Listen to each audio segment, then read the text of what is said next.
What's up? Happy Monday. Hope everyone had a great weekend. Lucky Lefty podcast. The Onora boys are in the building. I'm your boy Shaun Davis at SD2 Mics. That dude looking a little bit different. We'll get to that shortly. The original Lucky Lefty himself. We are brought to you by Onora Whiskey. OnoraWhiskey.com, that premium American whiskey, OnoraWhiskey.com. And if you're going to drink, by all means, make sure that you drink responsibly. You got to drink responsibly. No, that is live video of Left.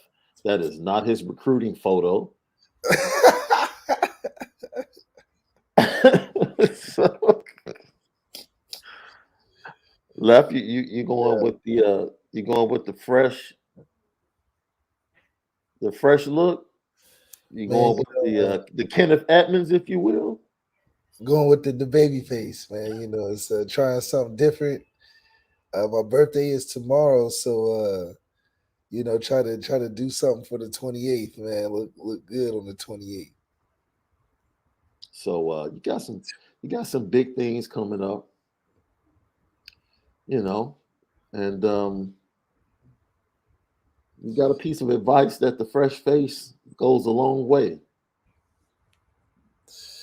Yeah, they say that people on TV usually look better with the no facial hair, so I was trying to do it a little different this time. Lilo Galante said Julio must have flew out to LA. It's not a Julio special, but listen, Julio, come out, man. Help me out. Get me right. So when I saw him, LL Nation, when I initially saw him, I said, what's the purpose? Because there has to be a purpose. Because like men, we don't go clean. Once we get of a certain age, we don't go to the clean face unless there's a reason. Like you just don't. You said that at a certain age? No, after you get to a certain age, you don't go to the clean face, the clean shaven face, unless there's a reason. And I knew there was a reason. Yeah, man, got a photo shoot trying to come up, man, at 28 on the 28th, man. You know what?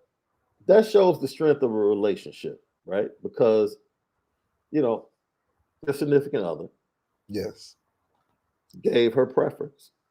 Yeah, she said it looks better if I went, naked face, because that looks more like my TV face, and it'd be good for a photo shoot.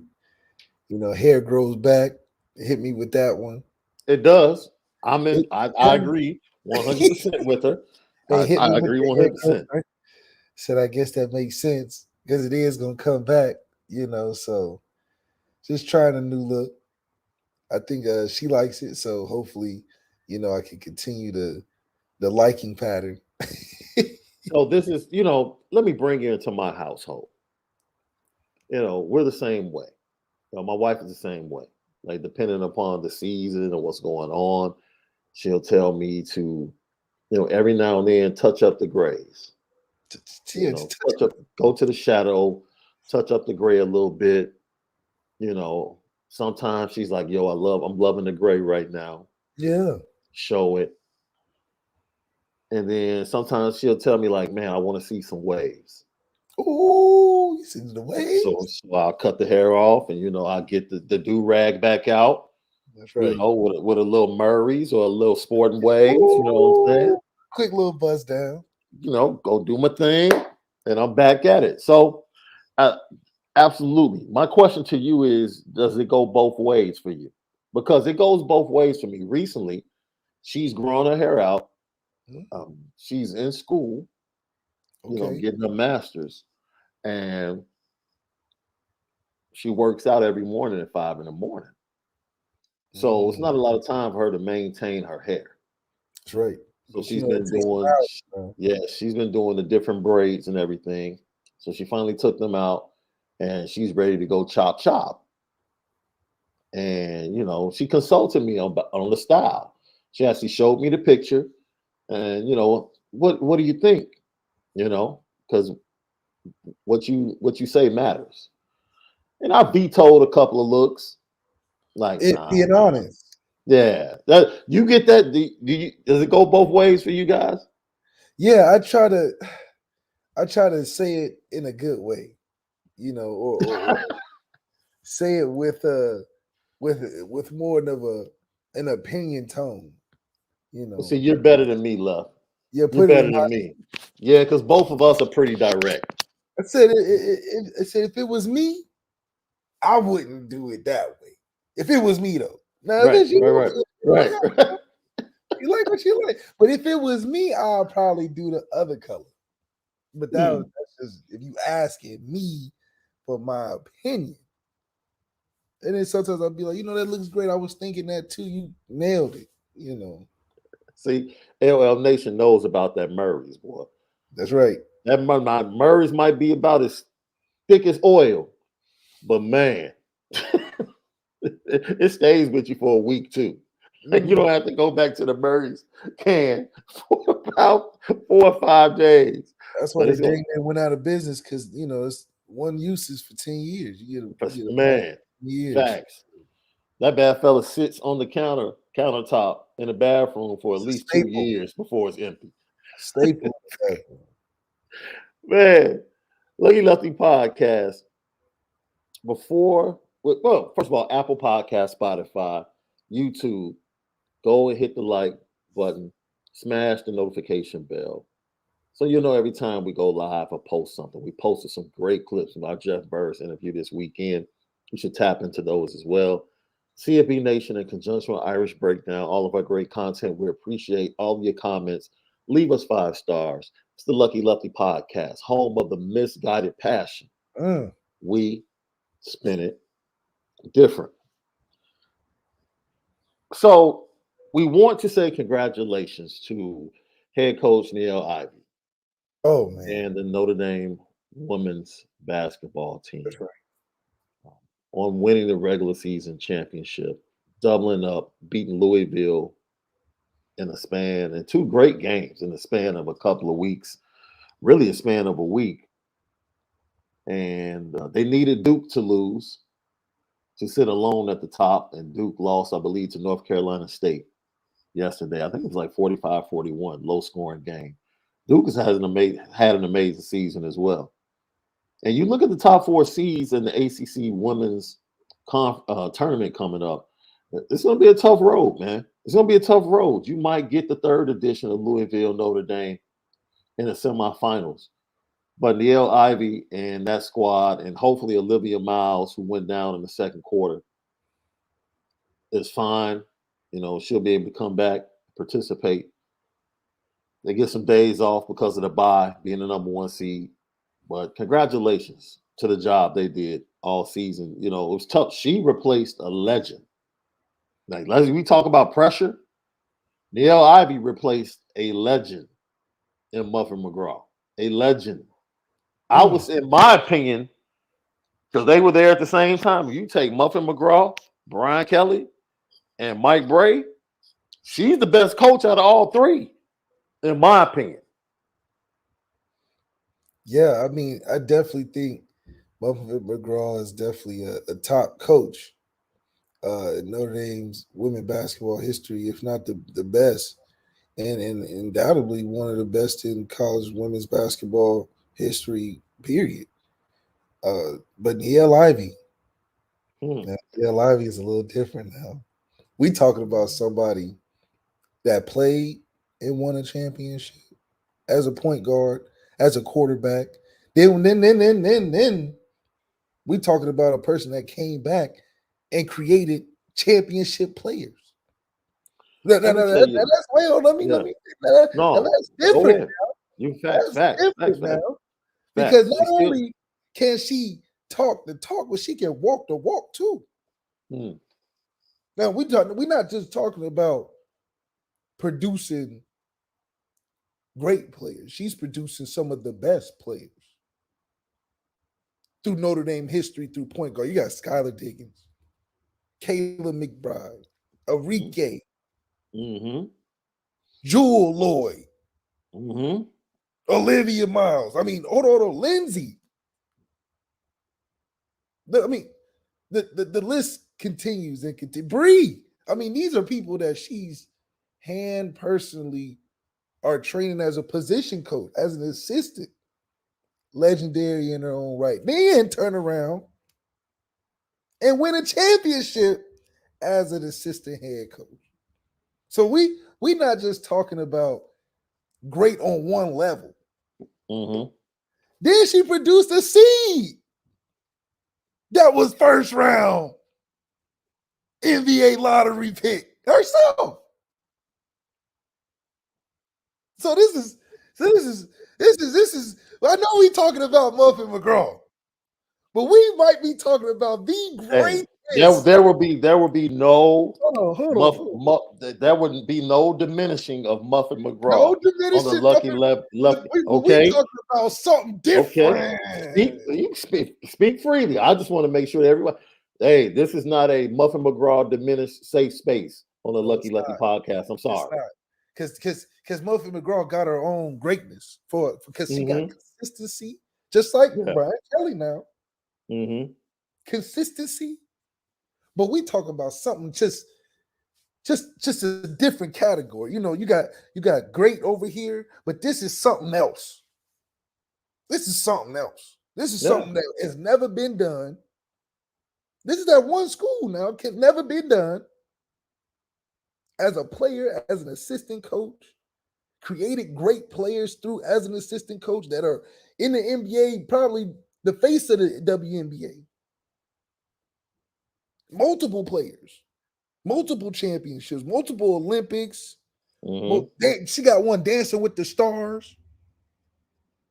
Legendary players, 2 back-to-back game-winning shots. Those are players she's responsible. Got a hand in John Morant's career. Personal hand in John Morant's career. Just for a year. Just to sprinkle some greatness on the NBA. First assistant coach to be in the Memphis organization. Sprinkle some greatness on John Morant. And then turns around and becomes the head coach. On her way to a championship. Now, we're talking about something that is potentially the greatest athlete, player, accomplished student athlete. I don't even know how you would even encapsulate how great this individual has been to the University of Notre Dame. And then did it for herself. Went to the WNBA herself. Got a son that's in the NBA lottery pick, top draft.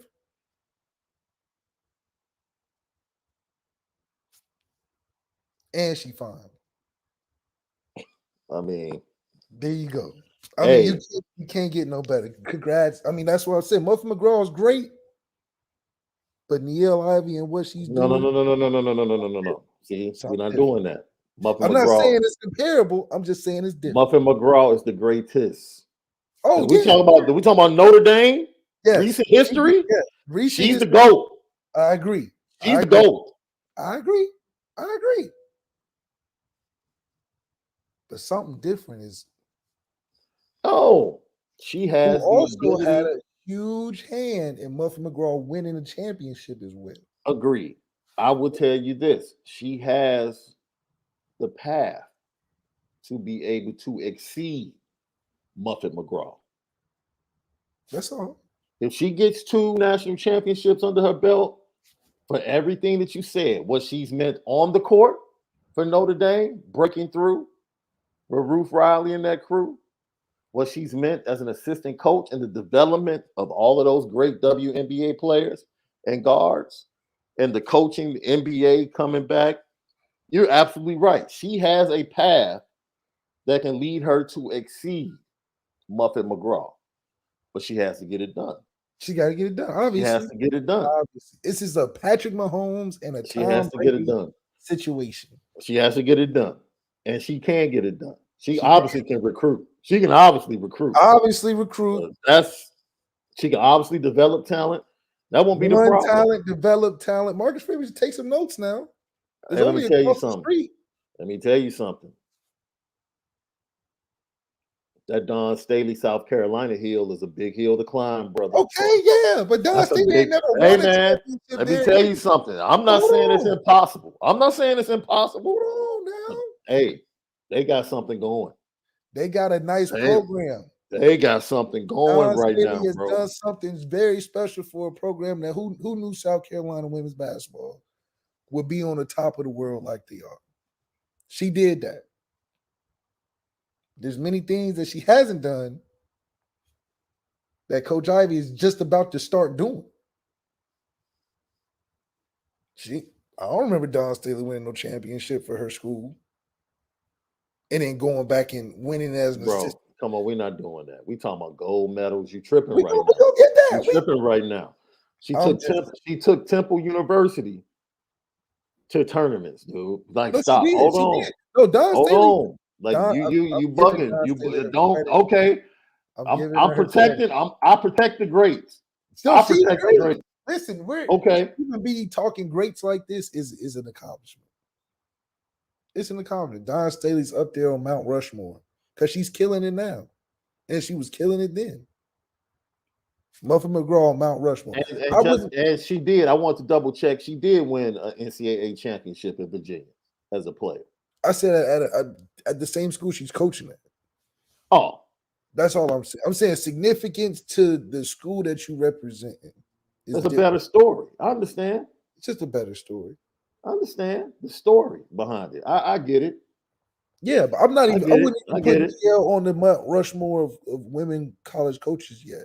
Yeah. I'm just saying there's something different going on that I think is a good filler for something that was the greatest. You know, like Marcus Freeman hasn't accomplished the things Coach Kelly has yet, but it's a great filler for what left.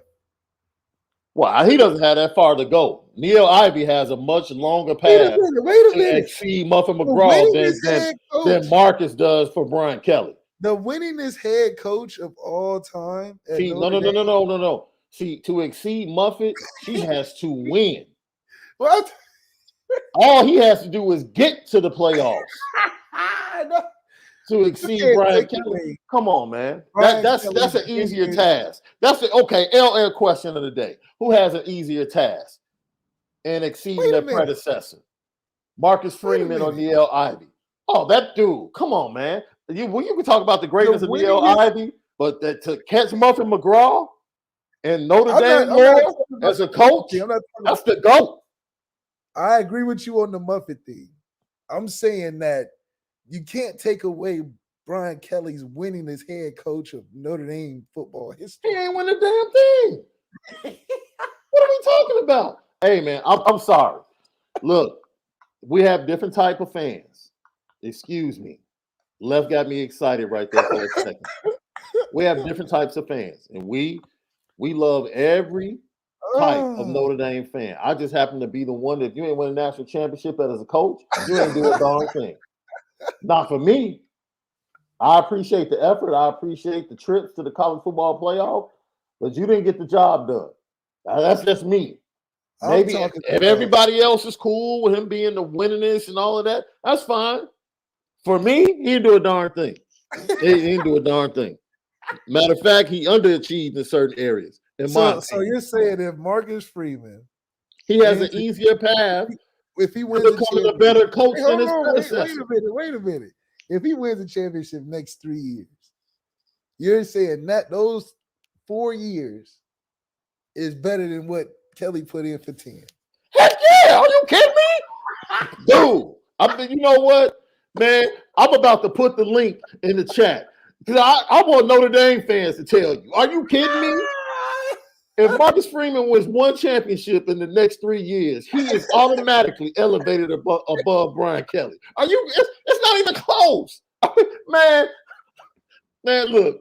Lucky Lefty Podcast, Apple Podcast, Spotify, CNB Nation, and conjunction with Irish Breakdown. All my great content.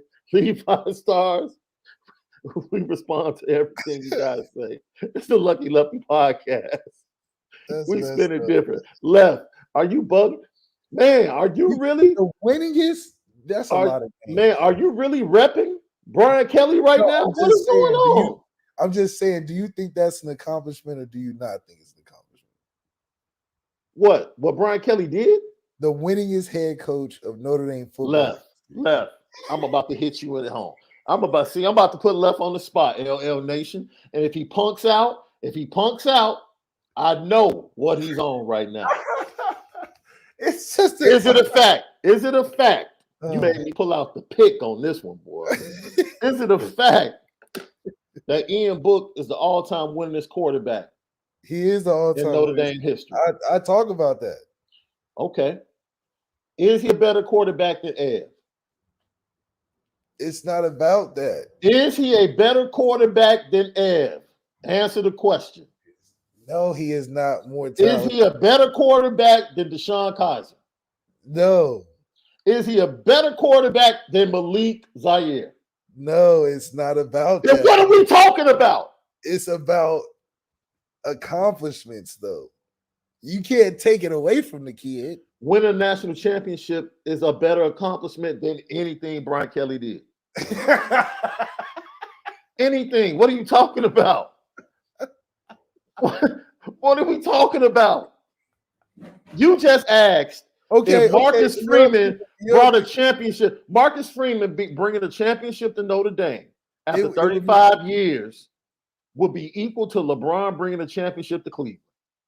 Okay, I can see that. That's true. But okay, then my question then is, where do you rank Coach Kelly in the top coaches in Notre Dame? Is he top 5? He would have to be if he's the winningest head coach, right? No, he doesn't have a championship. What are you talking about? He's definitely better. He's definitely better than Jerry Faust. Is that 5 or is that 6? Where is he? He's probably about 4 or 5. Okay, so because you got Newt, you got Leahy, you got Parseason. You making it seem like he's like at the bottom. Divine. That's all I want to make sure. He might be starting at 5. He might be 5th. That's what I'm saying. Okay, so wait, hold on. Wait, whoa. Newt, Era, Leahy, Era, and Lou Holtz. That's 5. That's 5 right there. You said that's 5. You said one twice. No, I did not. I said Newt. Okay. Leahy. Okay. Era. Lou Holtz. And then Brian Kelly. No. I'm missing one. Tyrone Willingham. Who? No. Divine won a championship. Charlie Weiss. Okay, he's either 5th or 6th. Okay, yeah, okay. He's either 5th or 6th. He's either 5th or 6th. He's either 5th or 6th. But I know for sure it's at least 4 coaches ahead of him. At least 4. So once again, Marcus Freeman has a shorter. All Marcus Freeman has to do is win. Just win one. If Niele Ivy wins one, that's not enough. She has to win 2. Okay, so what would make it not enough then? Because she's won one as a player, assistant, and then a head coach. That would be, what else does she has to win 2, dude? Come on, man. She has to win 2. 1 is not good enough. She has to win 2. Yeah, 1 for coach, 1 for her. She has to win 2. So wait a minute. Both for her championship. How did Niele end up in Notre Dame? So wasn't it because of Muffet? Yes. Muffet did go get her, right? Yes. 100%. Okay then. And Niele won, Muffet won. And coached Muffet for the second one. So she played a part in both of them. It's true. If that's the case, Tex Winter is better than any other coach in the NBA that didn't win a national championship because he coached 6 with the Bulls as an assistant coach? Tom Brady and Bill Belichick. His offense? What are we talking about? Tom Brady or Bill Belichick. Excuse me. What? Wait Tom Brady winning a championship in Tampa Bay told you what about Tom Brady and Bill Belichick? No, that's bad context. That's horrible context. How? That's horrible context. Horrible. Niele Ivy played a part of both championships Muffet McGraw won. She won one as a player. She coached with her in the second one. Is that true or not true? Yeah, I'm trying to help you. Don't use that example of Tom Brady and Bill Belichick. Find another one. So if that's a bad example. So if Niele wins one without Muffet McGraw at Notre Dame. Dude, you in order to be considered a great, you have to win multiple championships. I agree. Well, okay, then. So she's not going to be considered a great unless she wins 2. So winning one as a player at the school doesn't matter in relation to the Muffet was the coach. You can't separate the 2. Right, but the player was also a part of. She coached and she played for the championships that the coach won. Dude, they're L Nation saying you need the mustache and the beard back, bro. Because they say this clean face is not working. I'm just trying to put it together. It's not working. Marcus Freeman has an easier path for sure, winning the championship. That's all I'm saying.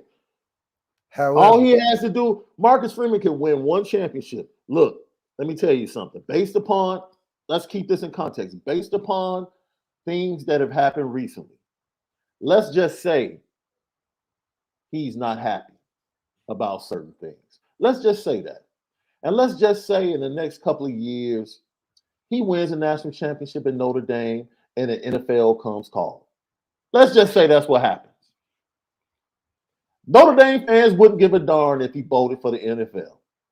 That dude brought a national championship after 35 years in Notre Dame. Notre Dame fans would clap and say, "Hey, yeah, I agree with that. Good luck, Marcus. We appreciate you. You didn't have to stay 10, 11 years to have the most wins. You brought us a championship. You're better than Brian Kelly ever was.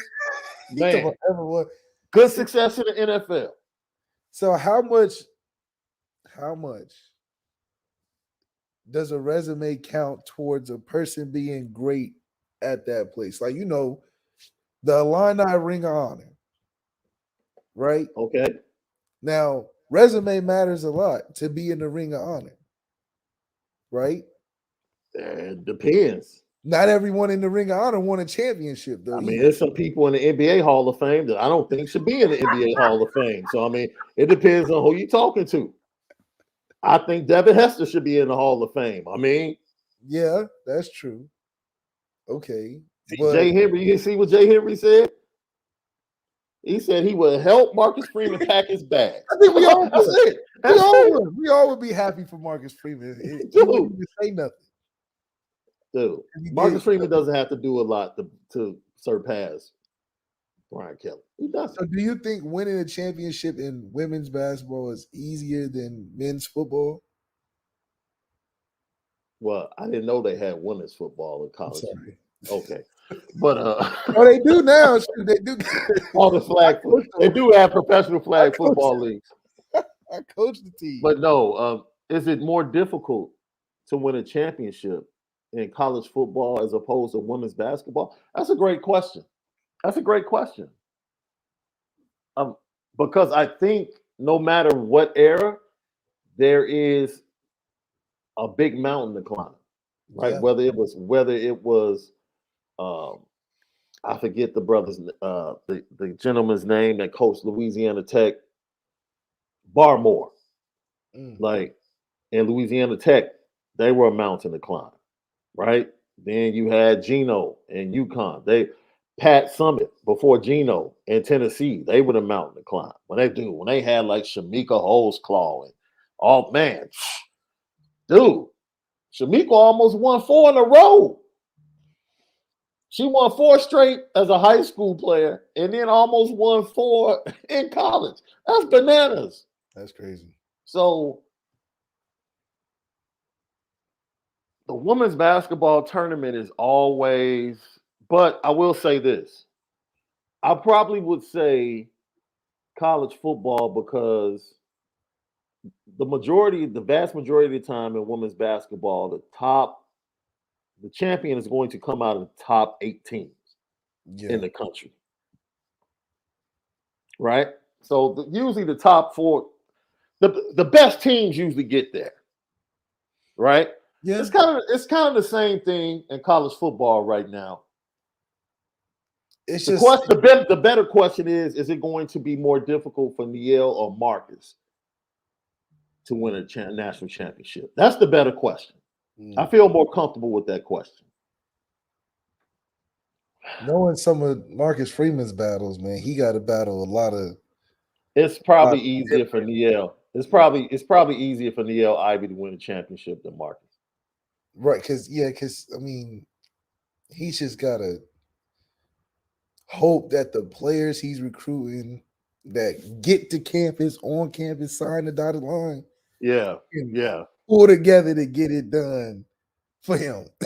In a way, like it can't even be. It's got to be a inspiration from the team. Hey, are we being? You know what? Are we being disrespectful using her first name?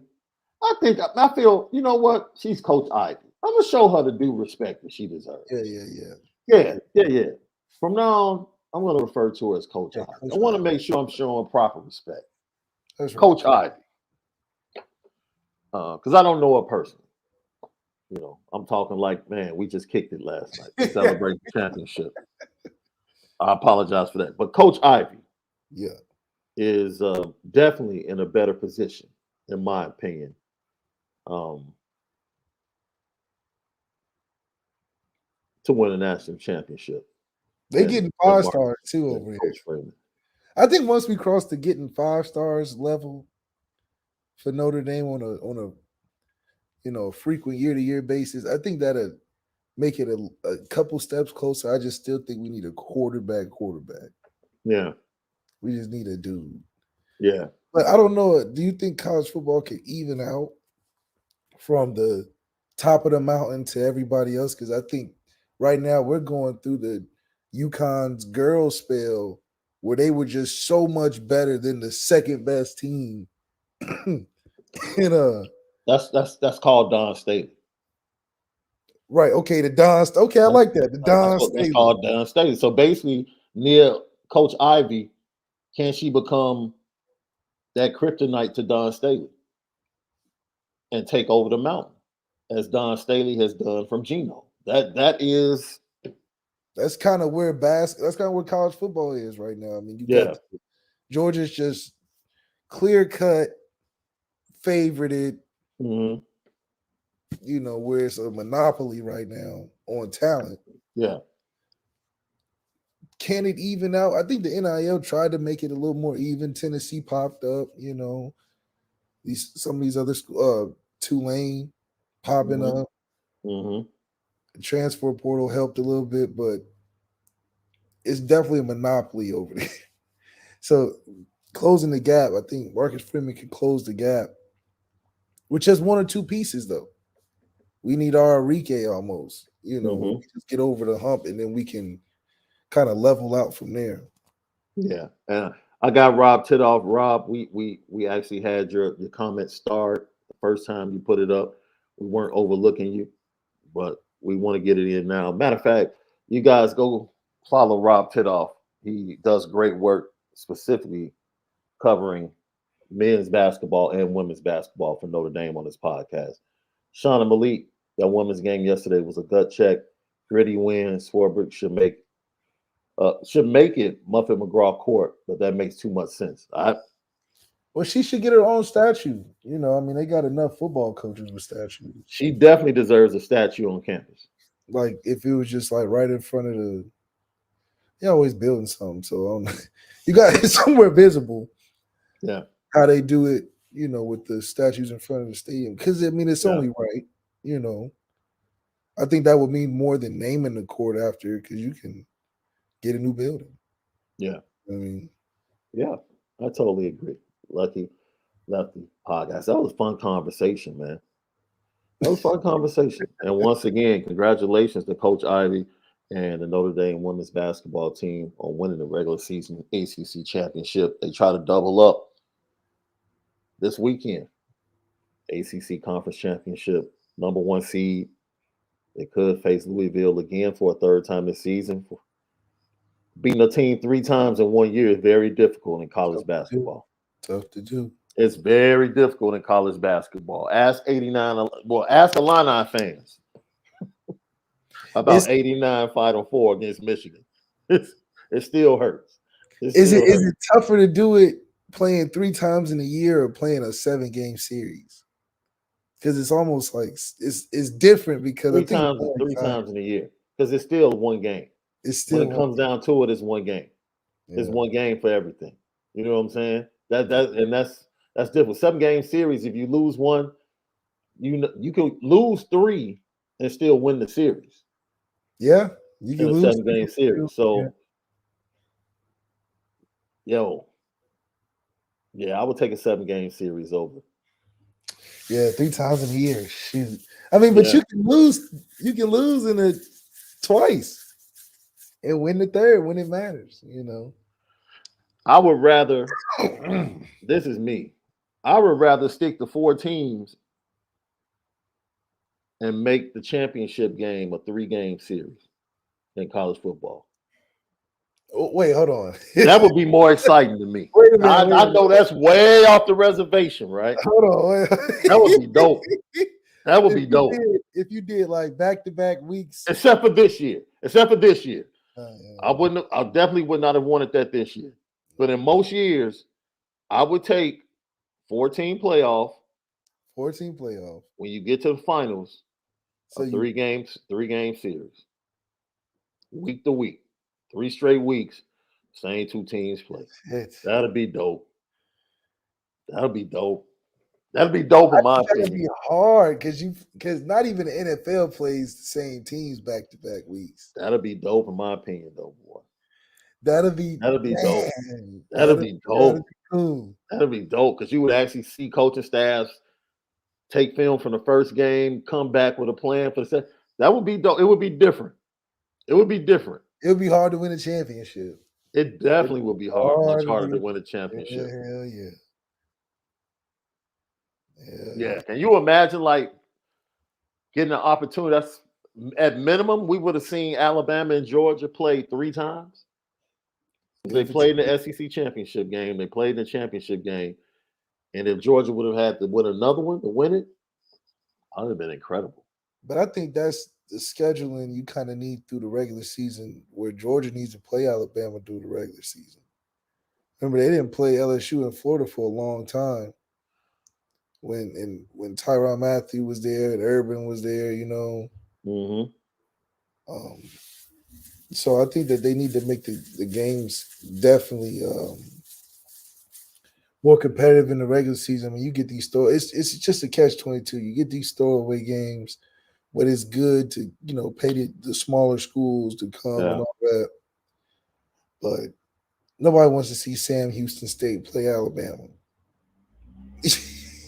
Not at all. So you might as well just donate $1 million and then just for charity or something. But yeah, you just want, no matter what happens, you just want week to week. You want college football to mean the same. You just want it to mean the same. That's all. And I just don't want to lose the luster, man. I don't want to get to week 11 and 12 in the regular season, and because this team has locked up a top 4 seed, they're sitting players out, or they're resting guys.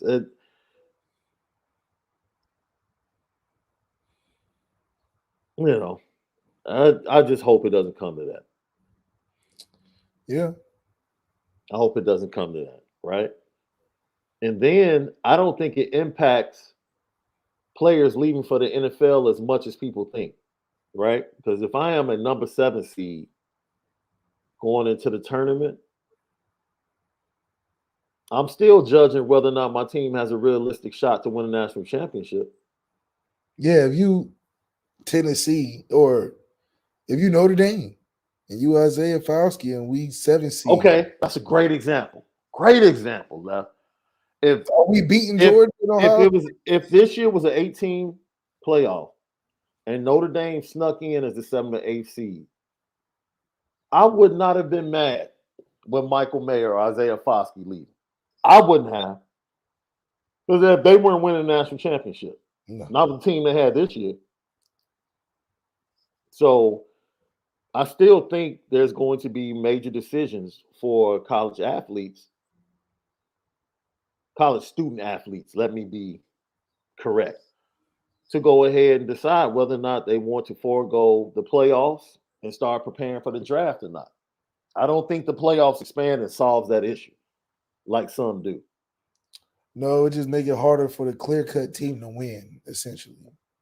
I think you would just make Georgia's path if they had this team in the 18 playoff just tougher to just be like, y'all the best, even though we would know before the season started. Yeah. But it would just make it way tougher for them to do it because it's just emotions. You know, you're getting closer to the end, but you got to fight all these teams that you're better than, but they can win at any moment, you know. Injuries. So I think it just the way we've done it so far has just made it like, all right, the best team usually gonna win. Yeah. We're just doing this for TV and business, all the other stuff. 18, you know, is a little different, but you get a bigger luck of the draw with that. Lucky Lefty Podcast, Apple Podcast, Spotify, CFB Nation in conjunction with Irish Breakdown, the home of the misguided passion. You already know we spinning different. We wanted to talk about the defensive players and the biggest questions we have. We'll get to that on the back end. But Left, I think we want to get to who the best player is. And some very exciting news that had me amped at 6 o'clock in the morning. And I nearly woke my wife up. Something about the Bears? Lucky Lefty Podcast. We'll be right back. So, Left, I usually wake up about 4:30 and I get my prayer in. Around 4:30, I get my prayer in. And sometimes after prayer, I'll hop on the elliptical or the treadmill. And sometimes if I'm tired, I'm like, man, when I wake back up around 6 or 7, then I'll hop into that and start preparing for the show. This morning, a tweet comes through at around 6:15. And it's from Adam Schefter. And I almost got in trouble because I almost elbowed my wife in her sleep. Yeah, I almost caught her in the eye, Left. Those are the worst. That's the worst one. Let me read you the tweet, bro. You know, most of you have already seen it, but man, this, my Lord, my Lord. Sources: the Bears already have been approached by multiple teams about trading the draft's #1 overall pick, and Chicago is said to be leaning towards moving the pick. So the #1 pick now looks like it's for sale. Boy, let me tell you something, Left. I wish I had his phone number. I would have went back to the gas station thing, like, hey, bro, you just work, man. We just need you to work on your accuracy. Everything is set up. Everything is set up for us. Come on, one. Just work on that accuracy in the off season. That's right. It's all being set up. But it made me think about something, Left. Because we're seeing the value of getting the best player in the draft, or who is perceived as the best player in the draft. Most of the times the quarterback, because that's the most important position. And we got teams trading, making offers to trade to go get their guy. It made me think about Notre Dame, Left. And LL Nation, tap in with us. Who would be the guy, theoretically, when you look at the Notre Dame roster that you say, if you were another college team and trading was allowed, that you would say, we're going up to get that dude? Or who's the best player on the Notre Dame roster? That's another way we could say it. Is there a clear cut? That's the best player on this roster.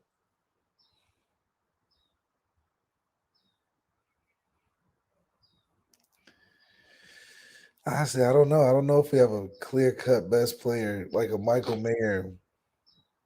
That was like the clear-cut best player on our team last year. I don't know if we have that guy this year. I think we have a bunch of really, really good guys, but I wouldn't trade in the draft the #1 pick. I would trade in the draft the number one pick because I wouldn't particularly think that one guy stands above all the Notre Dame guys that we got right now. Maybe somebody's going to pop during the season, but we just have a pretty good team all around.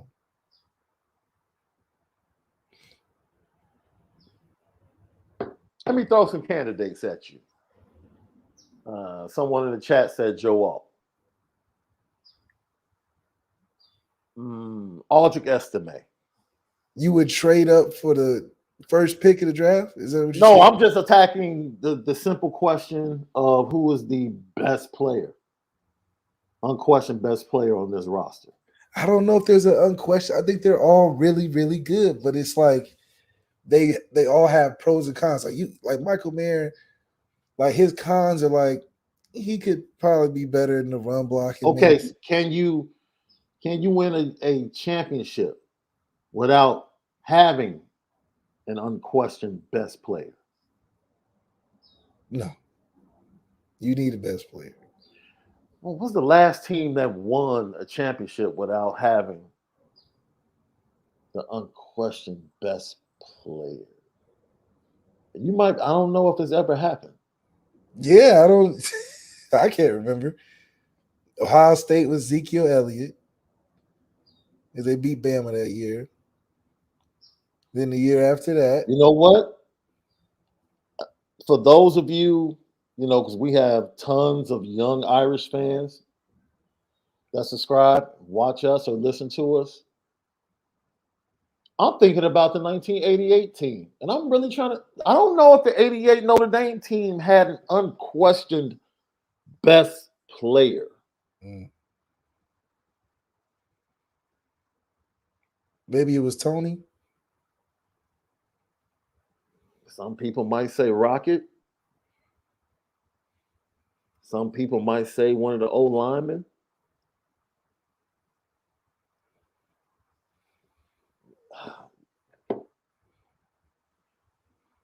You had Ned Bolcar. Yeah, Todd Light, but Todd Light was young. I don't even think he was really prime Todd Light in college yet. He wasn't first round a draft pick yet. Ricky Waters was young.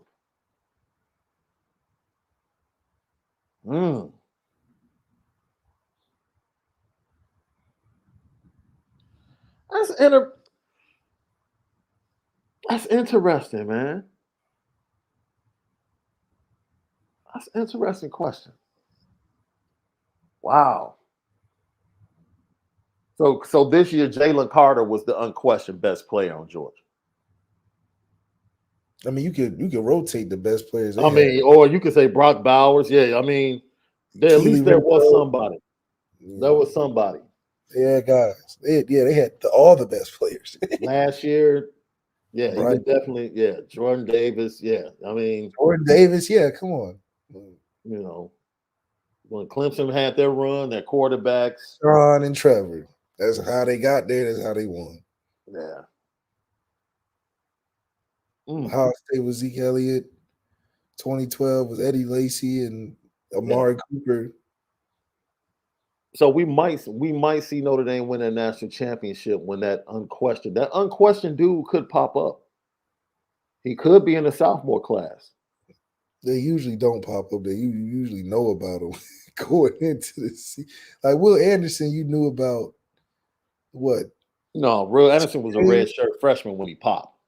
No, he had been there. He needs something like when he popped. Oh, that's because he was sitting behind somebody that was already sitting behind dudes. So I'm saying Jalen Sneed has the talent to be the unquestioned best player on the roster. Yeah. He has the talent. If Sam Hartman balls out, he could solidify himself. But is Sam the best player on a great team type of player? Or is he a really good player when the team is really good? Like he'll rise and play. Like Jack Combs is taking what Notre Dame has revived him with and is killing it in the XFL. Shout out Jack Combs, getting a nice dub, looking good doing it.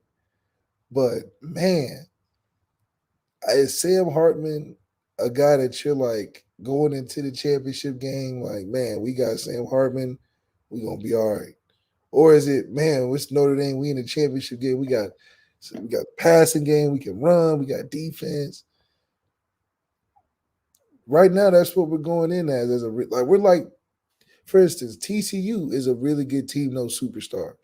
That's why they didn't win when it mattered. Good point. Good point. Max Duggan is not a best player in the country. Max Duggan is a good player that's old on a team that got a lot of other good players that are old and transfers or, whatever. Look at Tennessee. You feel like that was the same problem for Michigan, probably. Yeah. The year before, Michigan had two defensive players. Well, they had Aiden Hutchinson, who was, without question, the best player on their team.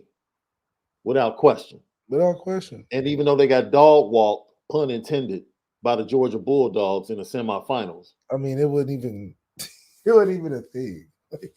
That team was probably better than the team that lost to TCU this year. Yeah. Of course.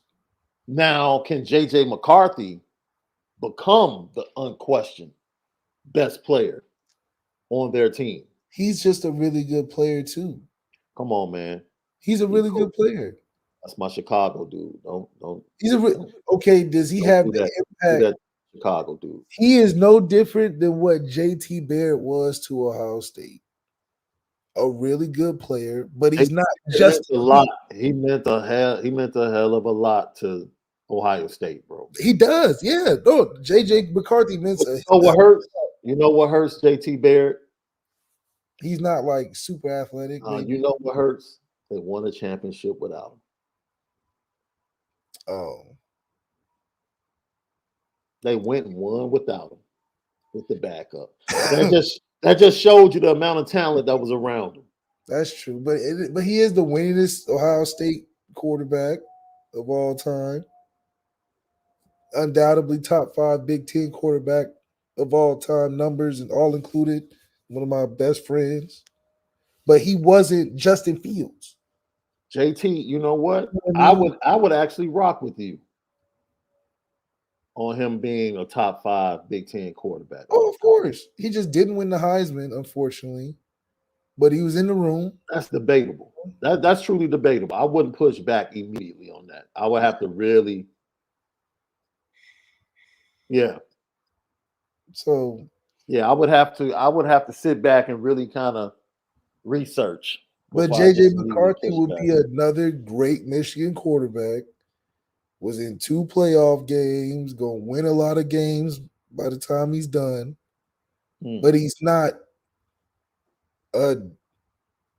who's Michigan's? He's not a Tom Brady or not saying that. He's not a what's Michigan's last big first round quarterback? I can't even remember.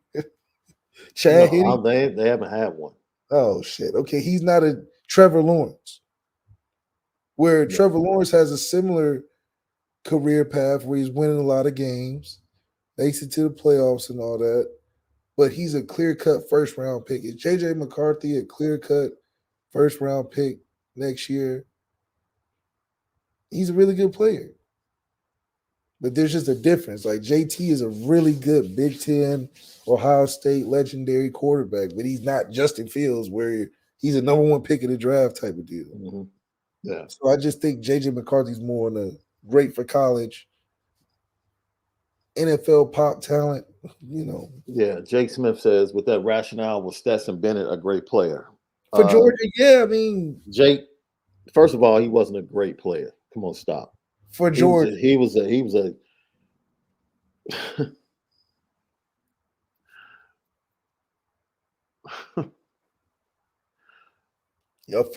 a fortunate player. He did what was asked of him, bro. Yeah. He was never asked to carry a football team. It's like he's like one of those players. Like I've seen great quarterback. I've seen Tim Tebow in big games literally carry Florida. Stetson Bennett was never asked to do that. Stetson Bennett darn near lost the game against Ohio State for playing like boo-boo for about a quarter and a half.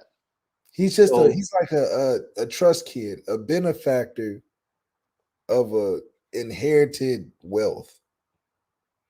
So he's a trust fund quarterback. That's what you're saying? Yeah. Just he inherited $1 million as a 12-year-old and created great companies off of that $1 million. But is he great off of that?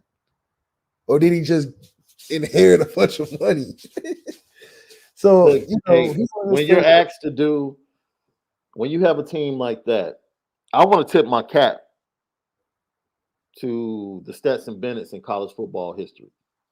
Because as a fan, you can say things, or as a host of a podcast or in any media platform, you can say things and make it seem like you're dismissive of what young men do. Because the game is not easy, bro. It's not easy. Like I try to tell people, I played high level high school basketball in the city of Chicago. Wait a minute. Okay, I gotta say it though.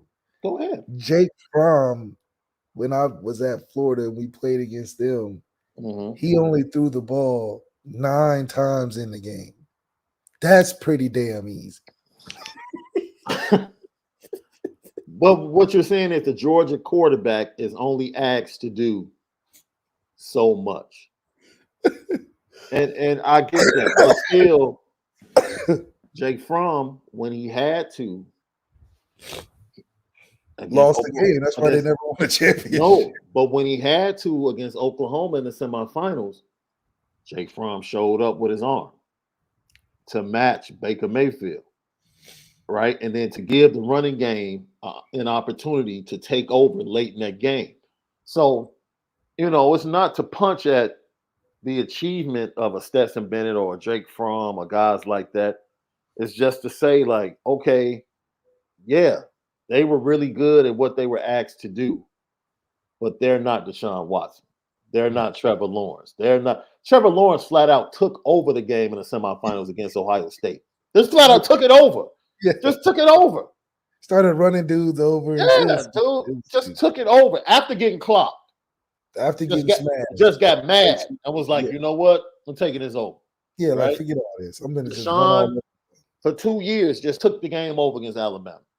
Lamar Jackson took the game over for all them years. So, we have to be careful because when we say things, we're not being disparaging or we're not trying to make disparaging remarks about Stetson Bennett and people like that. But it's levels. Yeah, because it's levels to these things. What is Bryce Young? Is he a first pick of the draft if he's at USC? Being fair, if he had Lincoln Riley as a head coach, I would say yes. Being fair. If he had the coach he was going to have going into USC. Oh, you talking about the coach before Lincoln Riley? Yeah. Oh, no. That was a man. Well, I don't know. They ended up having a first round. I mean, Sam Donald went first round. No, they got a coach after him, right? Wasn't the coach after Sam? He was an interim coach. Oh. Yeah, he was an interim coach. But I'm just saying, when you think about it, Notre Dame is probably that half step away of those 1 or 2 players elevating themselves to that level to be the unquestioned best player, right? Like we said, they didn't get a national championship out of it, but there was no question that for 2 years, Will Anderson and Bryce Young were those are the best players on your team, right? And because they're the best players on your team, you have a championship level team. Now, whether you can go out and complete the task, that's on you, right? So Notre Dame might be a half a step. That half a step might equal another year. But we might equal another year. But every big game, it always comes down to the best players in college football making a play over us every time. Because every big game, even in 2012 championship game, we was waiting on who's going to pop like they're popping. We saw Amari. We saw Eddie Lacy. And then on our side, we was like, where's Eifert? Who's going to be that guy next? Facts. And it never came. It just felt so like we wasn't supposed to be there. Like Michigan and Georgia 2 years ago. Georgia's just popping. Everybody just like it was like they never missed a beat. Yeah. Didn't find a soul on Michigan. Where was the impact going to come from? They just looked like a team that was out there. Yeah. And in big games like that, we need to stop looking like the team that's just out there because that's sometimes how we look. Yeah. I can rock with that. Like in 2018 when we played Clemson in Dallas, we were just waiting. Who was going to be the guy? Who was going to step up and be the guy? See, that's why we said that's ND for effort. Like, effort is never going to be the issue with Notre Dame. Yeah, we tried hard. Like, Notre Dame is going to try hard. They're going to play hard. But there was drives offensively in that game. Yes. You were like, this is an easy 3 and out. I don't even know. Yes. Just punt it on first down. Right. Hopefully we get a pick from Julian or we get a turnover from our big dudes up front. Yeah. But punt it on first down because they got 4 All-Americans and they making Ian look really unathletic. Who we gonna throw it to? You know, it was just a disaster. Yeah. We were in the game, but it was like, are we really? You know? Yeah. And here's Coach Vic, thank you for tapping in with this question. Can you win a championship with your best players being O-linemen and tight ends? And clearly then Mike Huff says, look, as important as a left tackle is, and Alt is the best, if he's your best player, you ain't winning. To me, skilled players are more importantly, your quarterback needs to be your best player to win big. Or somebody that rushes the passer. Yeah, check this out. We have, from the offensive line and tight end included, they have made close to probably $1 billion in the NFL in the last combined all the contracts. Facts. Zach Martin's got $100 million. Facts. Quentin Nelson's got $100 million. Ronnie got $100 million. Zach Eifert got $100 million something. Kyle Rudolph got about $100 million. Like, those are the wealthiest. If you want to come to Notre Dame as an O-line or tight end, you want to be a wealthy guy leaving that place. Yeah. All that money they've made in the trenches and the tight end has not equaled to the talent it takes to win a championship. Yeah. That talent is obviously valued because they've been running them numbers up. If I was a recruit and I was Harry Houston, I would just be like, look how much money I've made my guys. Hundreds of millions. Multiple. Come get rich with Harry Houston. I would just be talking about money with Harry Houston. NIL? What do you mean? I just got Zach $100 million. Ronnie $100 million. Quentin $100. Mike McGlinchey's about to get 70 from the Bears, maybe? Come on, I mean. Nah, I don't think McGlinchey gonna come on home. If the Bears trade back, if they trade back beyond 4, they're getting the kid from Northwestern because Ryan Poles has been like, there's no reason to go to 4 Northwestern games at all. There is no reason to go to 4 Northwestern games at all. No, Ryan Poles went to 4 Northwestern games, so it's obvious he's interested in the left tackle. Well, it's pretty obvious. Pull out some first round corners. And so that's he's probably in the 7 to 10 range. Yeah, so there's a report out there that somebody's offering all of their 1s and 2s from this year to move up. That and some picks next year. But they're coming from way back. They're coming from way back to come up to number 1. To get one of the quarterbacks, bro. Who is to way get one back of the quarterback? For a quarterback. Who's way back? No, Denver's up there. Denver doesn't need a quarterback. Sean Payton may be thinking about the future. Shoot. I ain't going in there with no Russell. In Sierra, Sean Payton didn't like that new Sierra single, bro. Man, Sierra is the most delusional housewife on the planet. What are you talking about? Could now look, it's a new. Could Carolina come up from 9 with a new Get coach? CJ Stroud, Bryce Young, maybe.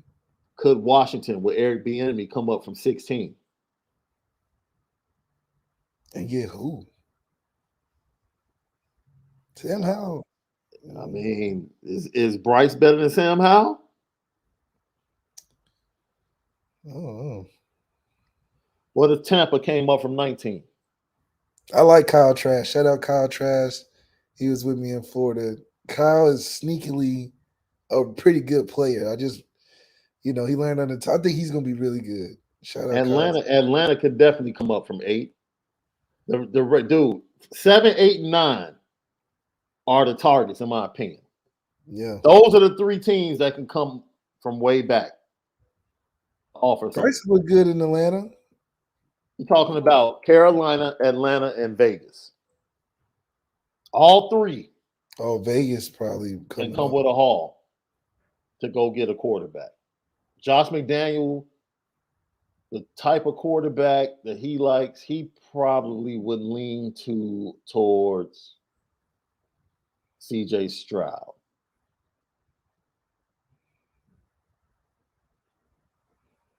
Yeah. Because he likes the taller quarterbacks, the pocket guys. I can see that. Lucky Lefty podcast. Got some film for you, Left, as we get ready to get out of here, man. Yeah. A young man that I think you're going to like a lot. He can do everything. Absolutely everything. This young man hails from Louisiana, MHS, Many High School in Many, Louisiana. Class of 24. His name, Tylen Singleton. Left. The kid is being looked at as a linebacker. But I don't care. I absolutely don't care. I don't care what they get him for, Bluff. Kid can do everything.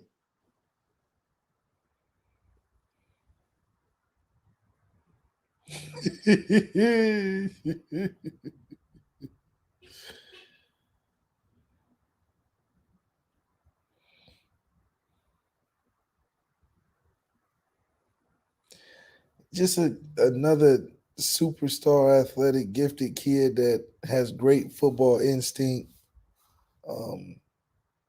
The do-it-all kids. I don't know. It's just different. I feel like now at Notre Dame, you just want to be a guy that can play a role really, really well.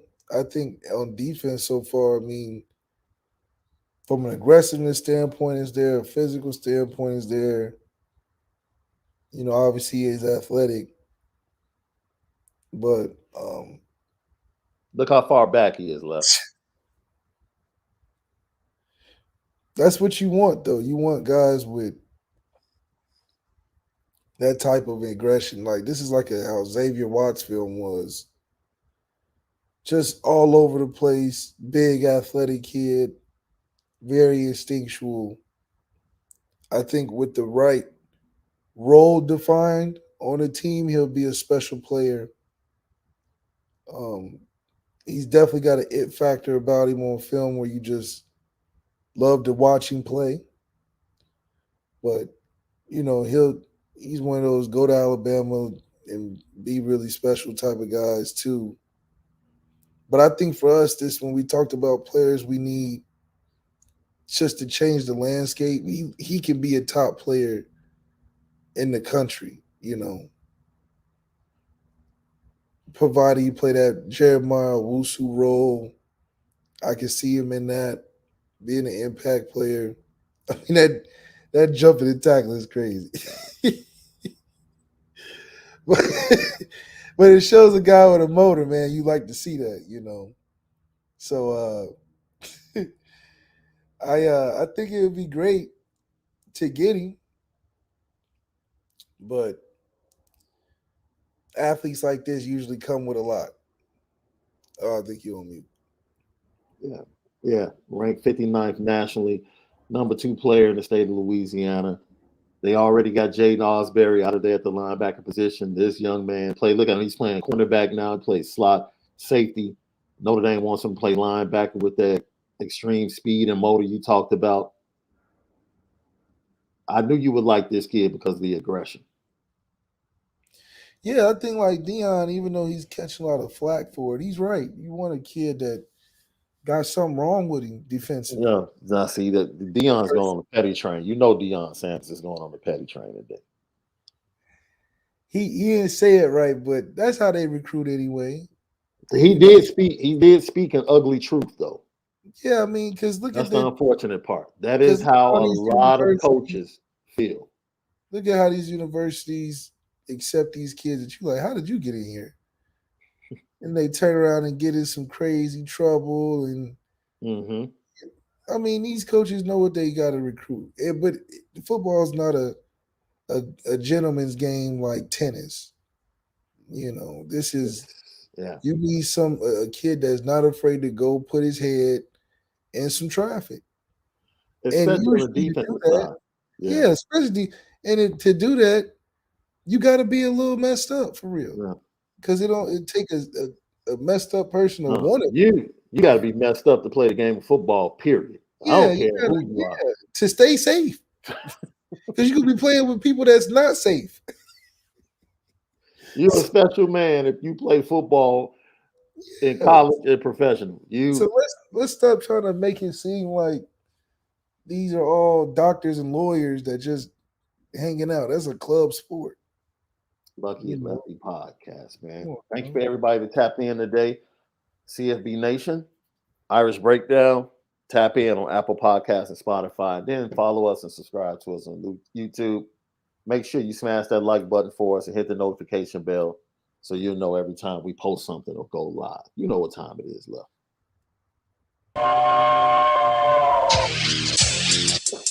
Petticoat.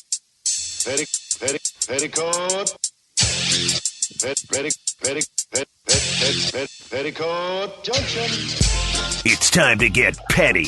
We did a good job executing. Are you upset with something? And fire up the Petticoat Junction train. I just don't like you. You don't? No. What is today's petty story? Petty Junction.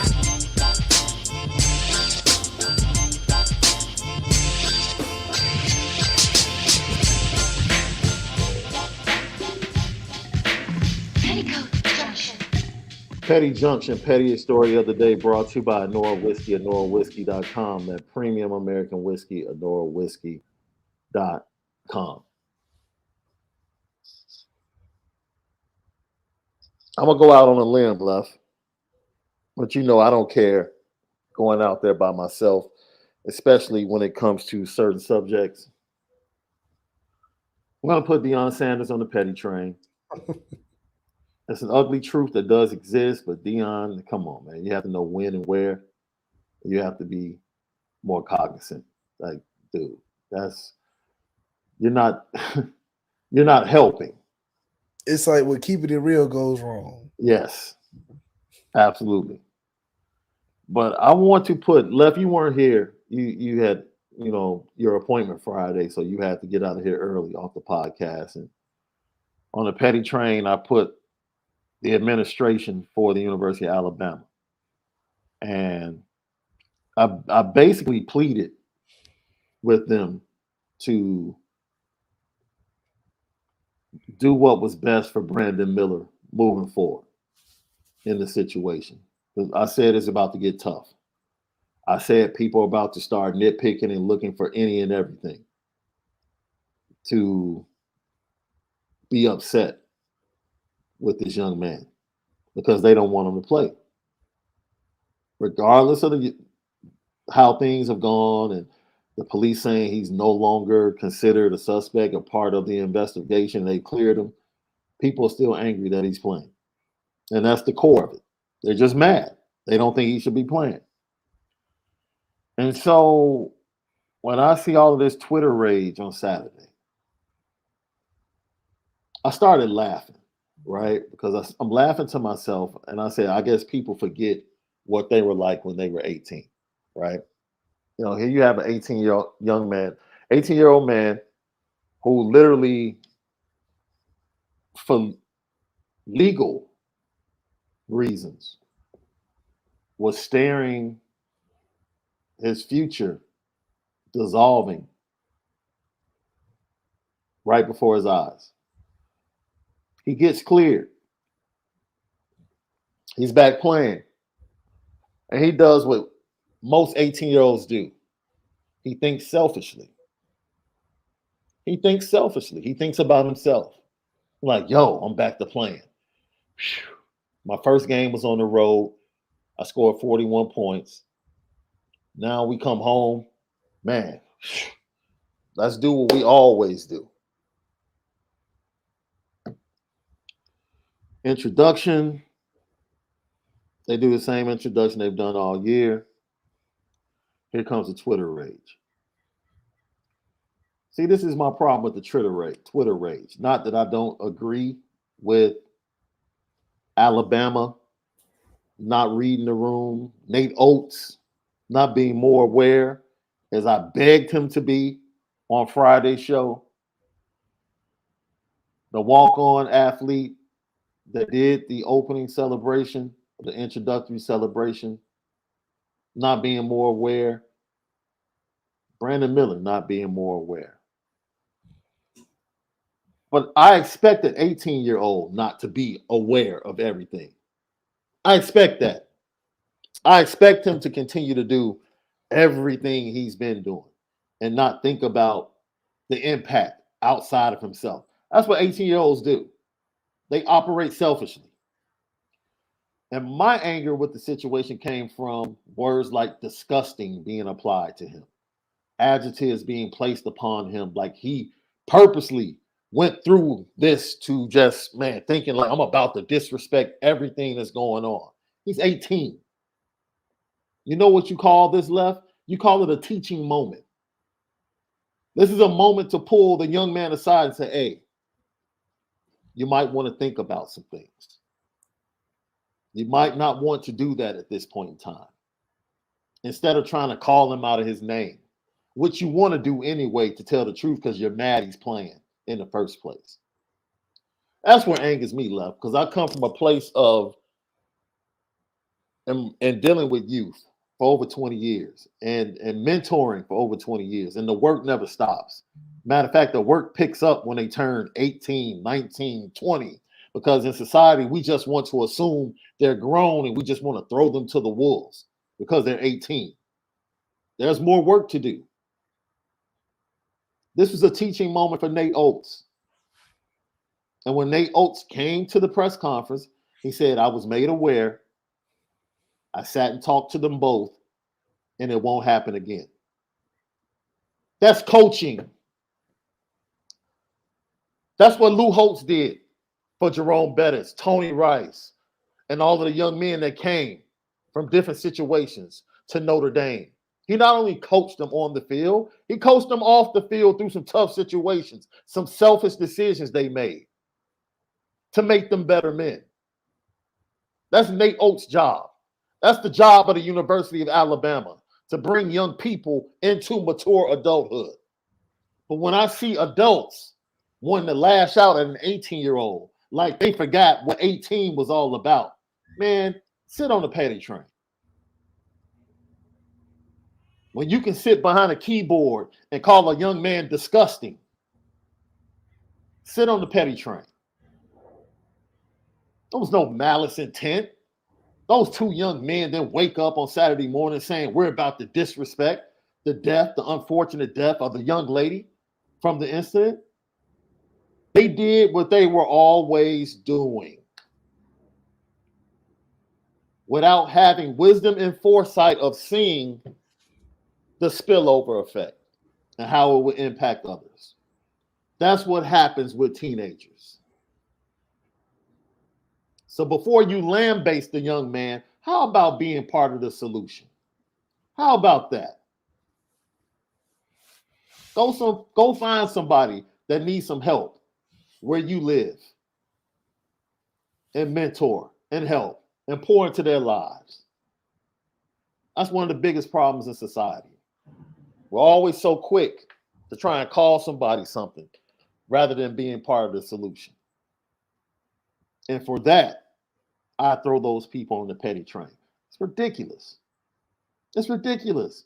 And if you do your homework, the celebration started on the AAU circuit and has nothing to do with guns. Nothing. The pat down has no cultural meaning with a gun. Do some research.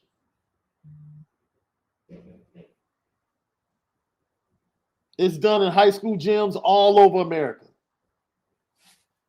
Every part of the city. And it has nothing to do with guns. I understand the sensitivity of the situation. But he's patting them down like he's looking for a gun. That's not even what it means culturally. It's not even what it means.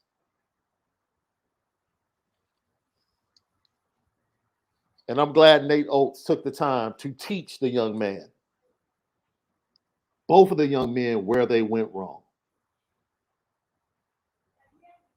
Because it was a teachable moment.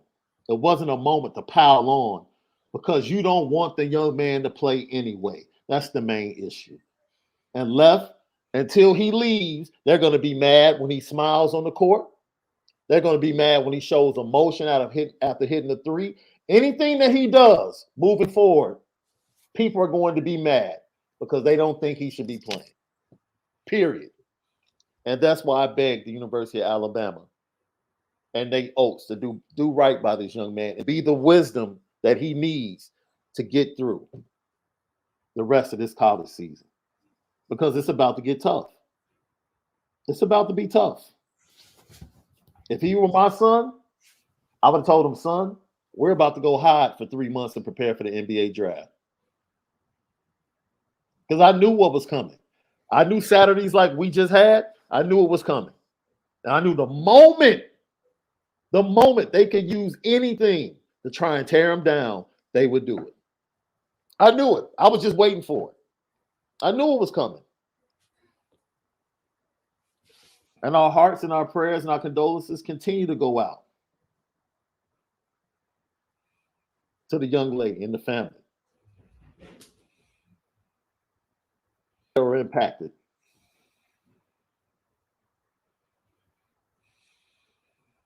Loss of the life of a daughter, of a sister, of an aunt, of a friend. We're so sad that Jamia Harris is no longer with us. It's sad. No one is diminishing that. It's a loss. It's a loss of a young sister, might I add, Left.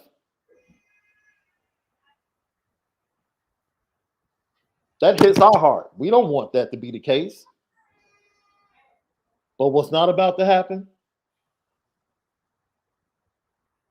I'm not about to allow people in the media, especially those at big networks, to take this moment to do what they really wanted to do, but because he was cleared by the police, they didn't have the opportunity. And as soon as they got the opportunity, they didn't talk about, they really weren't trying to get at the act, they were trying to get at the person. See, you're not slick. You're not slick. You just use the act to really go at what you really want to go at, and that's the young man. And for that, you got to go on the petty train. On the petty train. We're not doing that.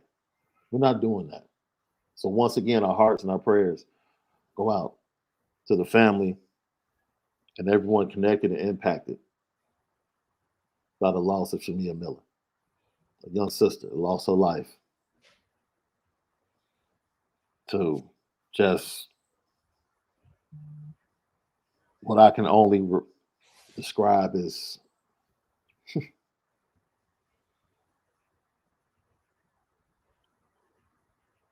incredibly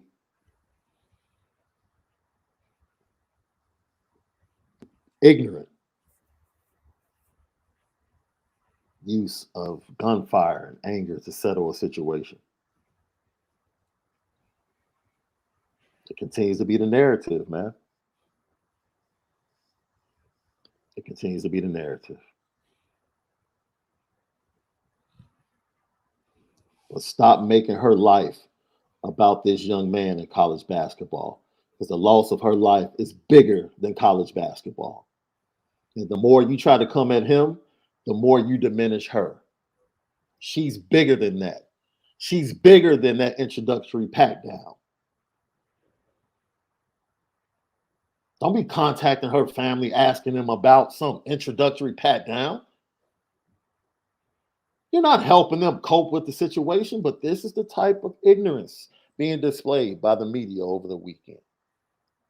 What are we doing? Take a seat on the petty train.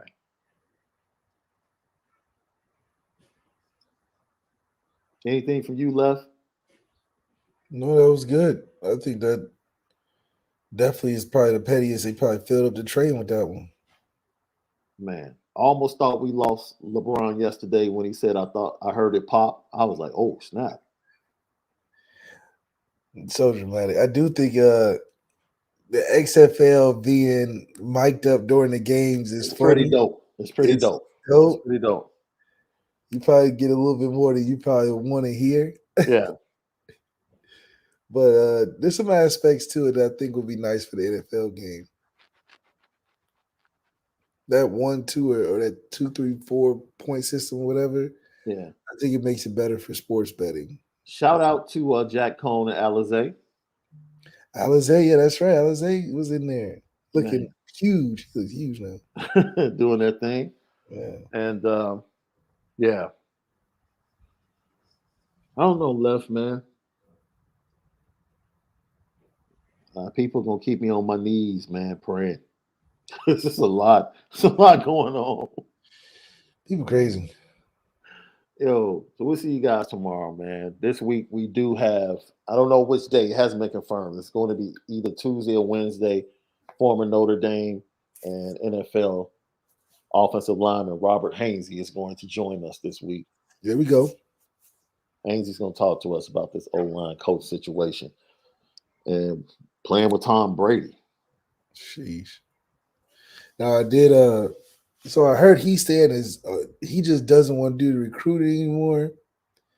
But he gets in the building a lot, sneaking in, trying to work with the guys as much as he can. He just don't want to be the full-time coach of what it takes to do that. He just want to coach football. So he's on this Kevin Durant right now. He just want to play ball, man. And that dude left because Tommy left, man. Heck out of here. That dude, man. Harry on some bull right now, man. Shout out to everybody tapped in today for Left. Shaun Davis, man. A great Monday, but most of all, you have to make sure that you spend it different. We'll see you guys tomorrow, man. I'll be on with Ryan Roberts in about an hour.